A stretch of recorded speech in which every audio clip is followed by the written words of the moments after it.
ओम नमः शिवाय। शिव भक्तों, आज मैं आपके सामने शनि त्रयोदशी प्रदोष व्रत कथा सुनाने जा रही हूँ। मान्यता है कि शनि प्रदोष सभी प्रदोष व्रत में श्रेष्ठ है। इस कथा को सुनने मात्र से सभी कष्टों का निवारण होता है और सभी मनोकामनाएं पूर्ण होती हैं। शिव भक्तों, अगर आपने मेरे चैनल को सब्सक्राइब नहीं किया है तो तुरंत सब्सक्राइब करें, बेल आइकन दबाएं ताकि आप आगे भी इसी प्रकार मेरे साथ जुड़े रह सकें और सभी प्रकार की कथाएं सुनने का आनंद ले सकें। और हाँ, कमेंट बॉक्स में ओम नमः शिवाय जरूर लिखें। तो आज शनि त्रयोदशी प्रदोष व्रत कथा इस प्रकार है। गर्गाचार्य जी ने कहा, हे महामते, आपने शिवशंकर प्रसन्न हेतु समस्त प्रदोष व्रत का वर्णन किया। अब हम शनि प्रदोष विधि सुनने की इच्छा रखते हैं, सो कृपा करके सुनाइए। तब सूत जी बोले, हे ऋषियों, निश्चयात्मक रूप से आपका शिव पार्वती के चरणों में अत्यंत प्रेम है। मैं आपको शनि त्रयोदशी के व्रत की विधि बतलाता हूँ, सो ध्यान से सुने। पुरातन कथा है कि एक निर्धन ब्राह्मण की स्त्री दरिद्रता से दुखी हो शांडिल्य ऋषि के पास जाकर बोली, हे महामुने, मैं अत्यंत दुखी हूँ, दुख निवारण का उपाय बतलाइए।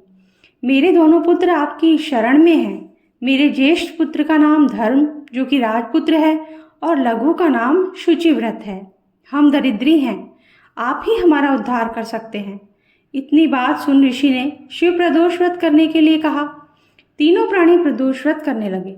कुछ समय पश्चात प्रदोष व्रत आया और तीनों ने व्रत का संकल्प लिया।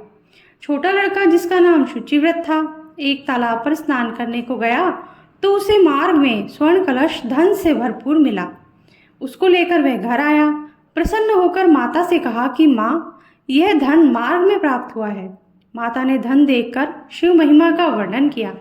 राजपुत्र को अपने पास बुलाकर बोली, देखो पुत्र, यह धन हमें शिवजी की कृपा से प्राप्त हुआ है, अतः प्रसाद के रूप में दोनों पुत्र आधा आधा बांट लो।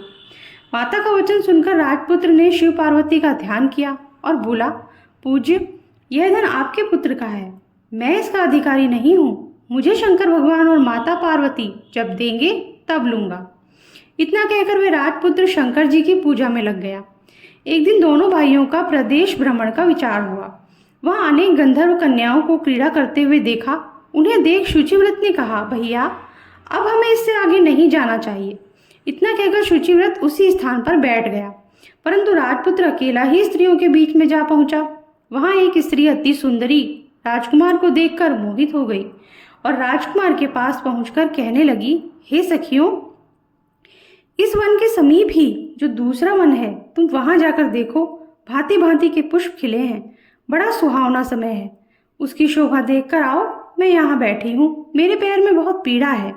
ये सुनकर सखी दूसरे वन में चली गई। वह सुंदर राजकुमार की ओर देखती रही।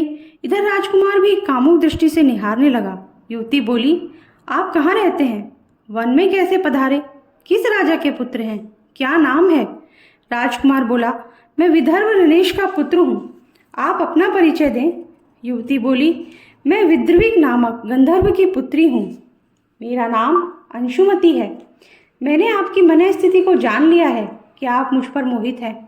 विधाता ने हमारा तुम्हारा संयोग मिलाया है। युवतियों ने मोतियों का हार राजकुमार के गले में डाल दिया।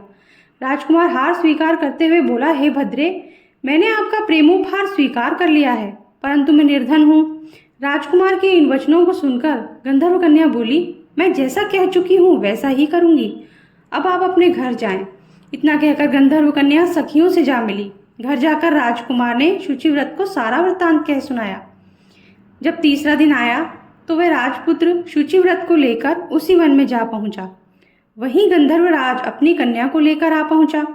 इन दोनों राजकुमारों को देख आसन देकर कहा कि मैं कैलाश पर गया था। वहां शंकर जी ने मुझसे कहा कि धर्मगुप्त नाम का राजपुत्र है, जो इस समय राज्य विहीन निर्धन है। मेरा परम भक्त है। हे गंधर्व राज, तुम उसकी सहायता करो। मैं महादेव जी की आज्ञा से इस कन्या को आपके पास लाया हूँ। आप इसका निर्वाह करें। मैं आपकी सहायता कर राजगद्दी पर बिठा दूंगा। इस प्रकार गंधर्व राज ने कन्या का विधिव्रत विवाह कर दिया। विशेष धन और सुंदर गंधर्व कन्या को पाकर राजकुमार अति प्रसन्न हुआ। भगवान कृपा से अपने शत्रुओं का दमन करके राज्य का सुख भोगने लगा। इसी के साथ कथा समाप्त होती है।